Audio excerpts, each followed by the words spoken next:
इस दुआ को याद करें।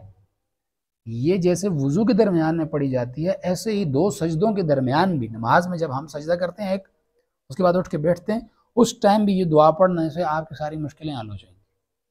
अगर कोई शख्स ये चाहता है उसका घर उसके लिए वसी हो जाए, उसके घर में सुकून आ जाए, अमन आ जाए, घर के अंदर हर वक्त इत्मीनान वाली कैफियत हो, उसका रिज़्क अल्लाह ताला खोल दें, ठीक है, और उसके घर में बरकत हो, उसके रिज़्क में बरकत हो। अगर रिज़्क के अंदर बरकत चाहता है, घर के अंदर सुकून चाहता है, इत्मीनान चाहता है, तो उसके लिए लंबी चौड़ी नहीं दुआएं नहीं, लंबे थोड़े चौड़े वजीफ़े नहीं, रिज़्क को वसी करने वाली यानी ज़्यादा करने वाली दुआ भी यही।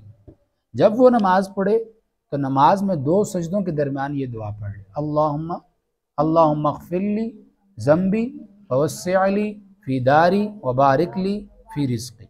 ठीक है, ये दुआ है।